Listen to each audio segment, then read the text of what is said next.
Bonjour à tous et bienvenue dans cette nouvelle vidéo. Je suis ravie de vous retrouver pour ce sketchbook tour, qui est donc le sketchbook tour du Toy With Me numéro 7. Donc pour les gens qui n'auraient pas suivi, petit récap, j'ai décidé de tester il y a 3 vidéos de ça, ce petit sketchbook aquarelle de chez Sennelier.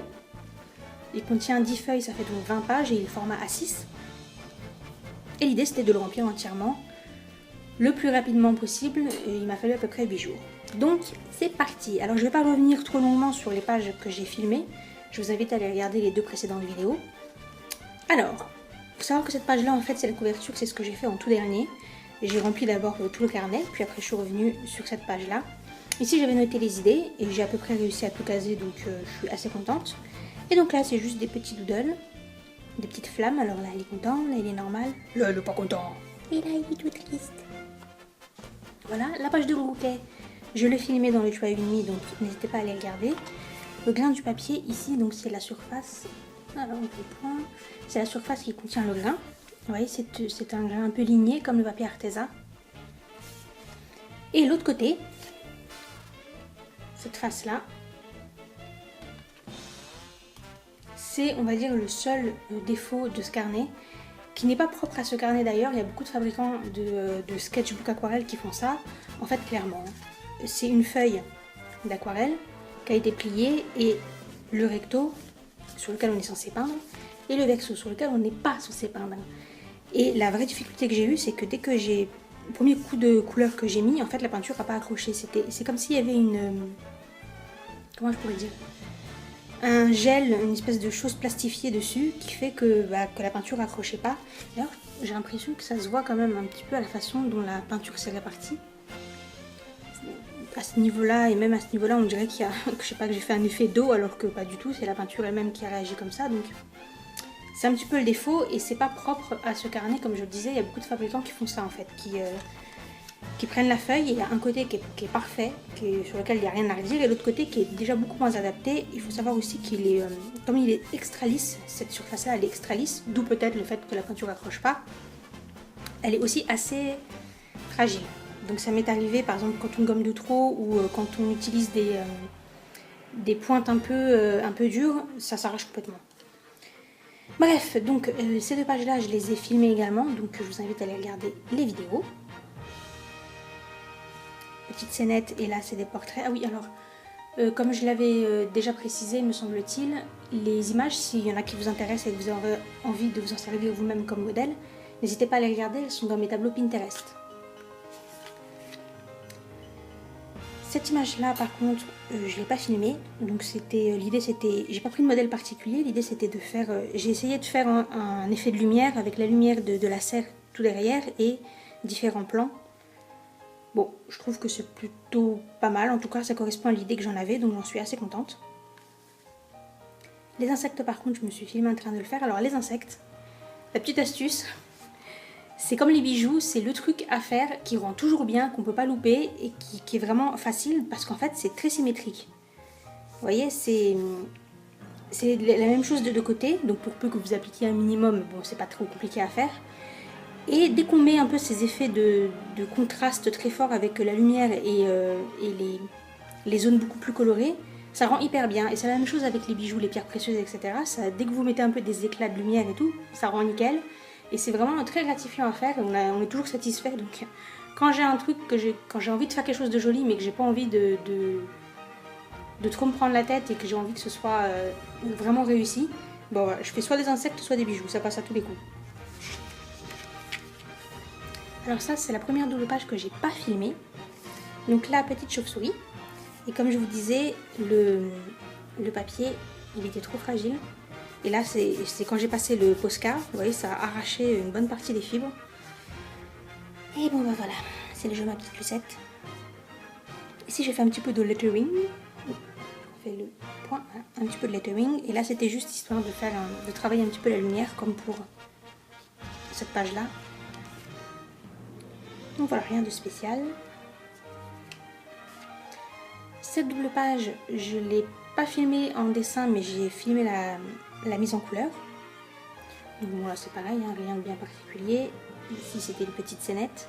Et là c'était un portrait, j'ai essayé de faire quelque chose d'un petit peu différent, en respectant un peu les lignes du modèle. Bon, je sais pas si j'ai vraiment réussi, mais enfin en tout cas, j'ai essayé. Ici, alors là on est déjà à la moitié. Et donc on est pareil sur une double page que je n'ai pas filmée. Et avec un décor. Waouh! Eh oui, truc de fou. Et là on a les petites chauves-souris. Alors c'est marrant parce que vous savez, avec les sketchbooks on peut suivre un petit peu la pensée des dessinateurs. Là c'est une chauve-souris qui est apparue complètement par hasard sur mon fil d'actualité de Pinterest. Je l'ai trouvée très mignonne, je l'ai mise dans mes tableaux. Puis du coup après il a commencé à me proposer plein de chauves-souris. Donc paf, bah évidemment ça apparaît. Donc voilà, pourquoi les petites chauves-souris. Je trouve ça fascinant les chauves-souris, c'est vraiment un animal... Il y en a certaines, elles sont hideuses, mais vraiment hideuses. On comprend pourquoi c'est considéré comme un animal des enfers. Et il y en a d'autres, elles sont tellement mignonnes. Et donc là, c'était juste un petit travail de pose. Alors là, cette double page, elle est entièrement en papier sur la face très lisse, c'est celle que j'aime pas. Et du coup, à partir d'ici, ça s'inverse. Là, c'est la face où il y a du grain, et là, c'est la face hyper lisse. Et qui d'ailleurs, pour vous montrer à quel point ça absorbait pas, donc quand j'ai écrit, j'ai laissé sécher pendant plusieurs minutes, j'ai gommé, et ben voilà, ça a tout fait baver. Bref, cette double page là, elle est dans la vidéo précédente. Je me suis filmée en train de la dessiner et en train de la peindre, donc je reviens pas dessus. Ici, on a une double page que je n'ai pas filmée et que j'aime vraiment beaucoup, parce que voilà, comme vous pouvez le constater, encore un décor. Mais est-ce vraiment toi qui as fait ce sketchbook, Stéphanie? Suspect. Et oui, alors en plus ce décor-là, il était en noir et blanc. En fait, ça c'était une photo qui était en noir et blanc. Et je suis assez contente d'avoir réussi à la mettre en couleur en gardant quand même... J'ai bien simplifié. J'avais peur que ça fasse vraiment trop brouillon, mais finalement non, ça rend plutôt pas mal. Et là c'est le petit bébé gorille, c'est trop mignon les bébés gorilles. Trop chou. Et là c'était juste un petit travail d'attitude là aussi. Ensuite, cette double page, elle est dans la précédente vidéo. Là, je voulais travailler les motifs, comme je m'étais noté ici. Et sans faire exprès, j'ai fait deux motifs végétaux. Et du coup, je me suis dit, bah tiens, ça serait bien sur la page d'à côté de faire vous savez, une page genre études botaniques. Donc voilà, c'est ce que j'ai fait. Il faudrait vraiment que j'en fasse plus des fleurs, des fleurs, des légumes, des choses, des plantes, etc. J'adore ça, mais... ça me vient jamais à l'idée d'en faire. Bref, cette page-là aussi, elle a été filmée, donc je vous invite à aller la regarder. En fait, je suis arrivée ici, je me suis rendu compte que j'avais pas dessiné de garçon. Je me suis dit, oulala, oups. Donc, je me suis dit, pour la dernière double page, tu fais quand même un garçon. Avec les serpents, donc là c'est pareil, hein, j'en ai enregistré un et puis maintenant il m'en sort tout le temps. Et les effets de dorure, en fait, là, ça c'est des tampons encreurs. J'adore ça, les tampons encreurs. Je sais pas si vous arrivez à bien voir le motif. C'est un motif un petit peu rouge zodiacal. Et donc là, la peinture dorée, c'est la peinture Gonsai Tambi. Je pourrais attaquer. Et enfin, la dernière double page. Avec ici, je crois que c'est genre le meilleur chat que j'ai jamais dessiné. Ici, c'est un bijou. C'était une broche en or avec ici des petits strass, des petites pierres. Et du coup, j'ai fait le chat, j'ai fait le bijou et je savais pas quoi faire là. Je me suis rendu compte que j'avais pas trop dessiné d'objets, donc je me suis dit allez hop. Des petits accessoires de mode.